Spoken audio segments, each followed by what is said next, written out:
بسم اللہ الرحمن الرحیم رب اشرح لی صدری ویسر لی امری واحلل عقدۃ من لسانی یفقہوا قولی۔ داستان ابراہیم علیہ السلام یکم رمضان کو شروع ہوئی، چلتے چلتے سلسلہ داستان ابراہیم علیہ السلام، داستان اسماعیل علیہ السلام، داستان بنی اسماعیل، داستان کعبہ، داستان مکہ، داستان زمزم، داستان حضرت عبد المطلب، اور اب داستان حضرت عبد المطلب بھی آگے بڑھ رہی ہے، اور آج آپ دیکھیں گے کہ یہ ایک اگلے مرحلے میں داخل ہو جائے گی یہ داستان انشاءاللہ۔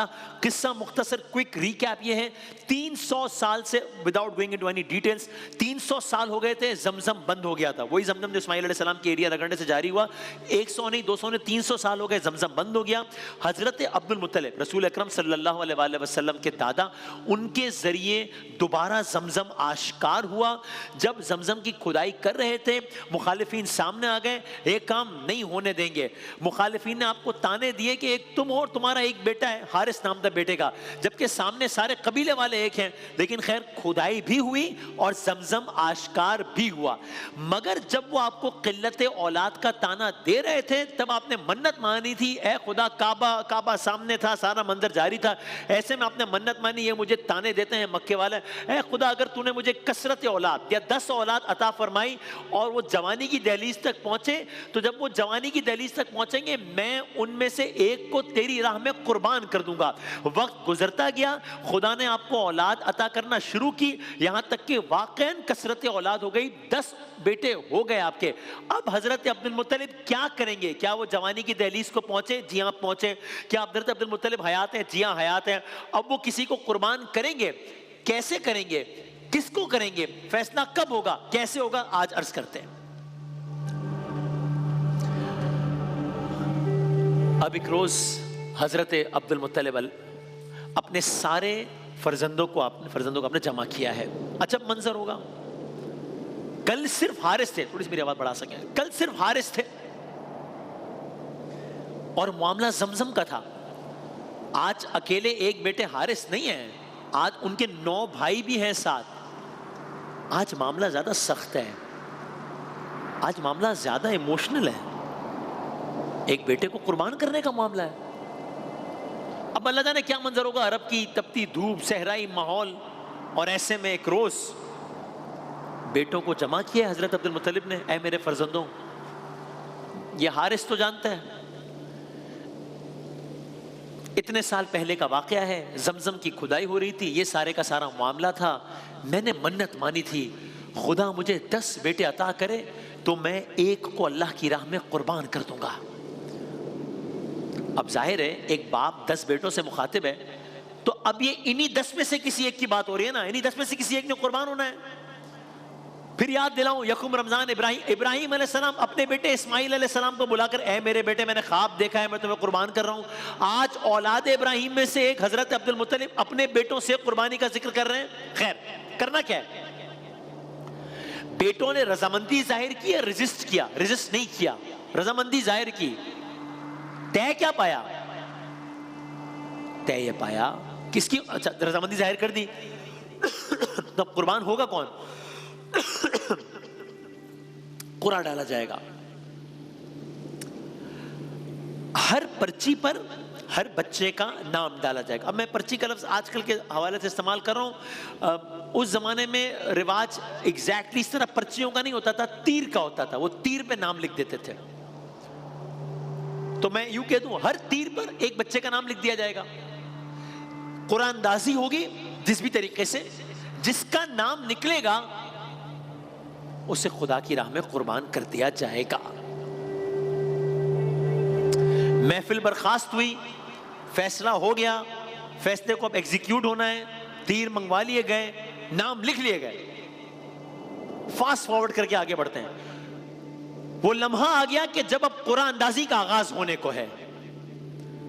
عجب نہیں کہ آج عرب میں یہی یقیناً سب سے بڑی خبر آج یہ ہوگی، ارے عبد المطلب، وہی عبد المطلب جنہوں نے کل زمزم کو آشکار کیا تھا، وہی عبد المطلب جنہیں ہم نے تانے دیے تھے، وہی عبد المطلب جنہوں نے اس وقت منت مانی تھی، وہی عبد المطلب کہ وہ جب منت مان رہے تھے تو ہم کہہ رہے تھے انہیں کیا ہو گیا، یہ کیسی بات کرتے ہیں، وہ عبد المطلب آج منت پوری کرنے چلے، ابھی منت پوری ہونے چلی ہے، ابھی قرآن اندازی ہونے والی ہے، ابھی فیصلہ ہوگا کہ کس نے قربان ہونا ہے۔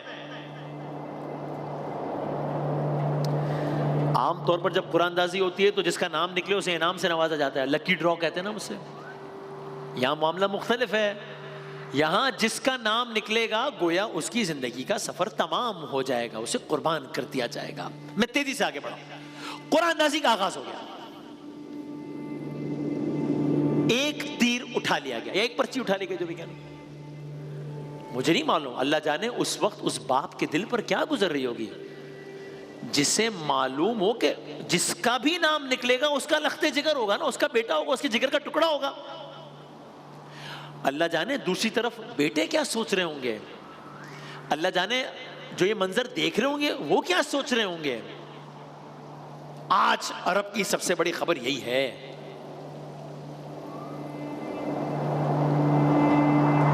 قرآن اندازی ہونے کو ہے، نام نکلنے کو ہے، نام نکال لیا گیا ہے. 10 بیٹے دیکھ رہے ہیں. دیکھنے والوں کی نظریں کبھی حضرت عبد المطلب پر ہے، کبھی بیٹوں پر ہے. اب سب کی نظریں، اور بیٹوں کی اور حضرت المطلب سب کی نظریں اب اس تیر پر ہے. نام نکل آیا. کس کا نام ہے؟ عبداللہ. عبداللہ کا نام نکل آیا. یعنی عبداللہ کی زندگی کا سفر تمام. یہ عبداللہ کون ہے؟ یہ میرے اور آپ کے آقا سرور کائنات، وجہ تخلیق کائنات، احمد مجتبیٰ محمد مصطفیٰ صلی اللہ علیہ وآلہ وسلم کے والد گرامی محمد بن عبداللہ. ہم داستان میں آگے آ گئے. حضرت ہاشم، حضرت ابراہیم سے چلے اسماعیل علیہ السلام، پھر حضرت ہاشم، پھر حضرت عبد المطلب، حضرت عبداللہ. حضرت عبداللہ کا نام نکل آیا. گو حضرت عبد المطلب کے اب تمام بیٹے تھے، ایک سے بڑھ کر ایک خوبرو تھے، ایک سے بڑھ کر ایک بہترین صفات کے حامل تھے. لیکن حضرت عبداللہ کی بات ہی الگ تھی. مکے کا ہر فرد ان سے محبت کرتا تھا. جناب عبد المطلب کے تمام بیٹوں میں آپ سب سے زیادہ حسین و جمیل تھے، سب سے پیارے تھے، سب سے خوبصورت تھے. ہر کوئی آپ کے چہرے کو دیکھنے کو بیتاب رہتا تھا. بھائی آخر کیوں نہ بیتاب رہتا ہو، آپ کی پیشانی میں نور مصطفیٰ چمکتا تھا صلی اللہ علیہ وآلہ وسلم. سرکار دو عالم کے والد کی بات ہو رہی ہے. قرآن نکل گیا ہے. پہلا ریئیکشن سب کا کیا تھا؟ عرض کرتے ہیں کہ بس اب ایگزیکیوٹ کر دیا جائے، حضرت عبداللہ کو قربان کر دیا جائے؟ نہیں. پہلا ریئیکشن کیا تھا؟ پریشانی. کیا مطلب؟ ہر طرف پریشانی کی لہر دوڑ گئی. کسی اور نے نہیں، وہی اہل مکہ تھے. اہل مکہ نے حضرت عبد المطلب سے درخواست کی یہ نہیں ہونا چاہیے، یہ نہیں ہو سکتا. ایک نئی سچویشن، ایک طرف اللہ کی مانی ہوئی نظر ہے، دوسری طرف حضرت عبداللہ کا ہر دل عزیز اور محبوب ہونا ہے. کچھ علماء بتاتے ہیں ایک اور بار قرآن اندازی ہوئی، پروسیس ریپیٹ ہوا. پھر حضرت عبداللہ کا نام نکلا، پھر قرآن اندازی ہوئی، پھر حضرت عبداللہ کا نام نکلا. پھر اہل مکہ کا اصرار ہے کہ عبداللہ کو قربان نہیں کیا جا سکتا، کچھ اور حل نکالا جائے. گویا تاریخ اس انداز سے دہرا رہی ہے اپنے آپ کو کہ 30 سال بعد اب پھر مکے والے ہیں اور پھر حضرت عبد المطلب ہیں. کل موضوع تھا زمزم، آج موضوع ہے عبداللہ. اب مکے میں عجب ماحول ہے، مکے میں عجب موضوع زیر بحث ہے. خیر، مکے کے اہل دانش اور اہل علم سے مشاورت ہوئی. کچھ اور لوگوں کو ڈیسیشن میکنگ پروسیس میں انوالو کیا گیا کہ اب اس سچویشن سے نکلنا کیسے، کرنا کیا ہے، واٹس نیکسٹ. عرض کرتے ہیں ایک اور فیصلہ طے پایا. کیا طے پایا؟ اب کیا طے پایا؟ اب یہ طے پایا کہ ایک طرف ایک تیر میں جناب عبداللہ کا نام لکھا جائے، چونکہ وہ نام تو اب شارٹ لسٹ ہو گیا ہے، تو حضرت عبداللہ کا نام لکھا جائے ایک تیر میں. دوسری طرف دوسرے تیر یا دوسری پرچی میں، اب جو بھی تیروں کا طریقہ کار تھا، اس میں اونٹ لکھے جائیں، اونٹ، اور پھر قرآن ڈالا جائے. اب اس سارے منظرنامے میں یہ اونٹ بھی انوالو ہو گئے ہیں. اور اونٹ کا مطلب ہے گریٹسٹ ایسٹ اس زمانے میں، یعنی اونٹ کا مطلب بہت بڑی چیز ہے، مہنگی چیز ہے. نیا طریقہ. اب ایک پرچی میں لکھا ہے عبداللہ، اور جس طرح میں نے کہا یہ میں بار بار پرچی کا استعمال کر رہا ہوں، آج کل کے زمانے میں رائج طریقہ کار کے حوالے سے آپ کوئی بھی کر لیں استعمال. ایک پرچی پر عبداللہ، ایک پر 10 اونٹ. 10 اونٹ بڑی تعداد ہے، بڑا ایسٹ ہے. اب پھر قرآن ڈالا جائے گا. اب پھر سب کی نظریں جمی ہوئی ہیں، پھر سب کے کان ٹکے ہوئے ہیں. اب کس کا نام نکلتا ہے؟ اب کیا ہوگا؟ میں تیزی سے داستان آگے بڑھاتا ہوں. پھر قرآن نکلنے کا معاملہ آیا. اب سنسنی زیادہ ہے، اب دلوں کی دھڑکنیں زیادہ تیز ہیں، اس لیے کہ ایک مرحلہ عبور ہو چکا ہے. اب نئی صورتحال ہے. جانوروں کے نام لکھے ہیں، اونٹ کی تعداد لکھی ہے. پھر قرآن نکل گیا قرآن. اب کیا آیا؟ پھر عبداللہ، حضرت عبداللہ. اونٹوں کی تعداد بڑھائی گئی. 20 اونٹ کھڑے کر دیے گئے، تیر پر نام لکھ دیا گیا ہے. اب پھر قرآن اندازی ہونی ہے. اب پھر سب کی نظریں 20 اونٹ عبداللہ. پھر قرآن اندازی ہوئی. پھر عبداللہ. 10 اونٹ اور بڑھا دیے گئے. 30 اونٹ یا عبداللہ. پھر عبداللہ.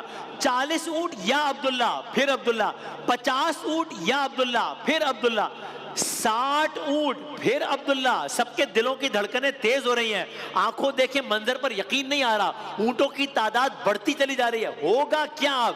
مگر نام تو بار بار جناب عبداللہ کا ہی آ رہا ہے. 70 اونٹ اور عبداللہ. پھر حضرت عبداللہ. اب عجب نہیں کہ لوگ پوچھ رہے ہوں کہ یہ سلسلہ کہاں رکے گا، یہ سلسلہ کب تک چلے گا. جب نہیں لوگ سوچ رہے ہوں کہ حضرت عبداللہ کی مطلب کیا وہ بچ پائیں گے نہیں بچ پائیں گے، ہوگا کیا. پھر اونٹوں کی تعداد بڑھائی گئی. پھر قرآن اندازی. پھر عبداللہ. 80 اونٹ. پھر حضرت عبداللہ. اب جو اونٹوں کی تعداد بڑھائی چلی جا رہی ہے 90 اونٹ اور حضرت عبداللہ. پھر حضرت عبداللہ. 100 اونٹ اور حضرت عبداللہ. اب جو قرآن اندازی ہوئی ہے.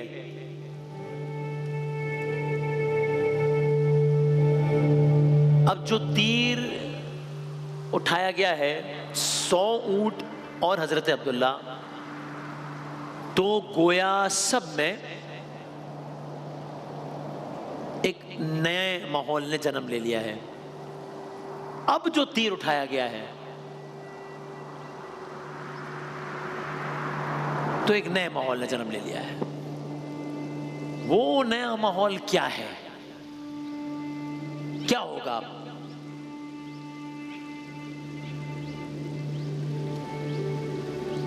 اب نیا ماحول یہ ہے کہ اب کا نتیجہ کیا پہلے سے مختلف ہے، اور جو بھی نتیجہ آئے گا اب اس پر عمل ہو پائے گا. اور پھر یہ کہ اسی واقعے کا تعلق سرکار دو عالم صلی اللہ علیہ وسلم سے بھی ہے. وہ کیسے؟ اسی واقعے کی اور بہت ساری جہتیں ہیں. وہ کیا ہے؟ کل عرض کریں گے انشاءاللہ.